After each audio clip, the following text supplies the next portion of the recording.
প্রিয় দর্শক শ্রোতা বন্ধুরা, সালাম আলাইকুম। এবারের অর্থাৎ ত্রয়োদশ জাতীয় সংসদ নির্বাচনে যারা প্রতিদ্বন্দ্বিতা করছেন যেসব প্রার্থী, তাদের বেশিরভাগই ব্যবসায়ী এবং তাদের অনেকেই শত কোটি টাকার মালিক। এই প্রসঙ্গে কথা বলতে গিয়ে টিআইবি বলছে, ত্রয়োদশ জাতীয় সংসদ নির্বাচনে স্থাবর অস্থাবর সম্পদের বর্তমান মূল্যের ভিত্তিতে কোটিপতি প্রার্থীর সংখ্যা 891 জন। আর স্থাবর অস্থাবর সম্পদের মোট মূল্যের ভিত্তিতে শত কোটির মালিক 27 প্রার্থী। শত কোটি টাকার মালিকদের মধ্যে বিএনপি প্রার্থী 18 জন এবং স্বতন্ত্র 9 জন। অবশ্য স্বতন্ত্র এই প্রার্থীদের মধ্যে অন্তত 2 জনের মনোনয়ন প্রত্যাহার হওয়ার খবর পাওয়া গেছে। ট্রান্সপারেন্সি ইন্টারন্যাশনাল বাংলাদেশ টিআইবির করা নির্বাচনী হলফনামায় প্রার্থী পরিচিতি ত্রয়োদশ জাতীয় সংসদ নির্বাচন 2026 শীর্ষক প্রতিবেদনে এ তথ্য তুলে ধরা হয়েছে। আজ বৃহস্পতিবার রাজধানী ধানমন্ডিতে টিআইবির কার্যালয়ে সংবাদ সম্মেলন করে প্রতিবেদনটি তথ্য তুলে ধরা হয়।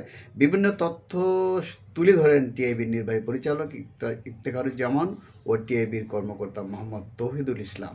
প্রতিবেদনের তথ্য বলছে, বিএনপি শত কোটির মালিক 18 প্রার্থীর মধ্যে চাঁপাইনবাবগঞ্জ 2 আসনে মোহাম্মদ আমিনুল ইসলামের স্থাবর অস্থাবর সম্পদের মূল্য প্রায় 620 কোটি টাকা। ফেনী 3 আসনে আব্দুল আউয়াল মিন্টুর 607 কোটি টাকা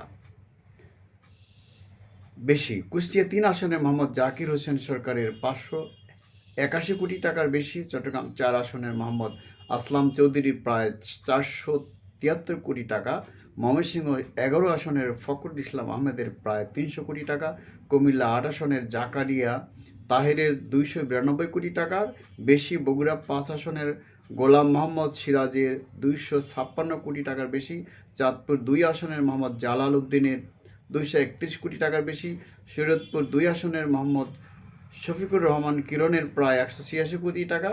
চাঁদপুর 4 আসনের মোহাম্মদ হারুনুর রশিদের 175 কোটি টাকার বেশি। ঢাকা 7 আসনের হামিদুর রহমানের 161 কোটি টাকার বেশি। মৌলভীবাজার 3 আসনের নাসির রহমানের প্রায় 142 কোটি টাকা। লক্ষ্মীপুর 3 আসনের মোহাম্মদ শহীদ উদ্দিন চৌধুরী অ্যানির 114 কোটি টাকার বেশি। শরীয়তপুর 1 আসনের সাইদ আহমেদের 111 কোটি টাকার বেশি। ঢাকা 8 আসনের মির্জা আব্বাস 109 কোটি টাকার বেশি। মানিকগঞ্জ 3 আসনের আফরোজা খানমের প্রায় 107 কোটি টাকা। চুয়াডাঙ্গা 2 আসনের মাহমুদ হাসান খানের প্রায় 104 কোটি টাকা এবং রংপুর 4 আসনের মোহাম্মদ এমদাদুল হক ভরসার স্থাবর অস্থাবর সম্পদের মূল্য 100 কোটি টাকার বেশি। অন্যদিকে স্বতন্ত্র প্রার্থীদের মধ্যে ব্রাহ্মণবাড়িয়া 1 আসনের এস কে একরামুজ্জামানের প্রার্থিতা প্রত্যাহার করেছেন। তিনি সম্পদের মূল্য 499 কোটি টাকার বেশি। টাঙ্গাইল 8 আসনের স্বতন্ত্র প্রার্থী সালাউদ্দিন আলমগীরের 283 কোটি টাকার বেশি। বাগেরহাট 1 ও 2 আসনের এম এইচ সেলিমের প্রায় 263 কোটি টাকা। নোয়াখালী 6 আসনের মোহাম্মদ ফজলুল আজিমের 188 কোটি টাকার বেশি। নারায়ণগঞ্জ 4 আসনের মোহাম্মদ শাহ আলমের প্রায় 185 কোটি টাকা। নরসিংদী 5 আসনের জামাল আহমদ চৌধুরীর 160 কোটি টাকা। শরীয়তপুর 2 আসনে ফারহানা কাদির রহমানের 159 কোটি টাকার বেশি। কুমিল্লা 6 আসনের মোহাম্মদ আমিনুর রশিদের 129 কোটি টাকা প্রার্থিতা প্রত্যাহার করেছেন তিনি। চাঁদপুর 4 আসনের মোহাম্মদ আব্দুল হান্নানের স্থাবর অস্থাবর সম্পদের মূল্য প্রায় 121 কোটি টাকা।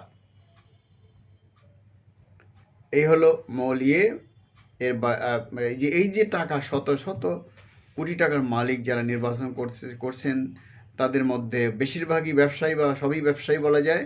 অর্থাৎ আগামী সংসদ নির্বাচনও শিক্ষিত জ্ঞানী গুণী সংবিধান বিশেষজ্ঞদের সংখ্যার চেয়ে যারা টাকার হিসাব বেশি করেন, টাকা বেশি গণেন, ব্যবসা করেন, তাদেরই সংখ্যা বেশি এবং তারা জিতবেও সংখ্যায় বেশি। ফলে আগামী সংসদেও যে ব্যবসায়ী নির্ভর হবে, ব্যবসায়ীদের টাকাওয়ালাদের সংসদ হবে, এতে কোনো সন্দেহ নেই। এটা একটা ভয়ের বিষয়। যদি আগের দিনের মতো সংসদ বিষয়ক বিশেষজ্ঞ আইনজীবী, ব্যারিস্টার, উকিল, শিক্ষক, সাংবাদিক ইত্যাদি যারা গণমানুষের সেবার চিন্তা করেন, আইন বোঝেন, আইন প্রণয়ন করবেন সংসদে, ব্যবসার চেয়ে আইনকে গুরুত্ব দিবেন বেশি, জনগণের কল্যাণে আইন প্রণয়ন করবেন, আইন বুঝবেন, তাদের সংখ্যা যদি বেশি হতো খুবই ভালো হতো। আমরা আশা করি আগামী নির্বাচনে মানুষ টাকাওয়ালাদের চেয়ে শিক্ষিত, জ্ঞানী, ভদ্রলোক, ভালো মানুষ তাদের ভোট দেবেন, মার্কা দেখে কম ভোট দেবেন, মার্কার চেয়ে গুরুত্ব বেশি পাবে শিক্ষা, জ্ঞান, ভালো মানুষই, বুদ্ধিমত্তা ইত্যাদি। আমি ডিবেট উইথ রানা এবং নিউ বাংলা টিভির পক্ষ থেকে আপনাদের সকলকে স্বাগত জানাচ্ছি, শুভেচ্ছা জানাচ্ছি। আশা করি আমরা সবাই ভালো থাকবো আগামী নতুন কোনো এপিসোড পর্যন্ত। সেই পর্যন্ত আমরা আবারও অপেক্ষা করব। এই পর্যন্ত আমরা ভালো থাকতে চাই, সুস্থ থাকতে চাই এবং সর্বোপরি আমরা আগামী নির্বাচনটাকে সকলের কাছে গ্রহণযোগ্য,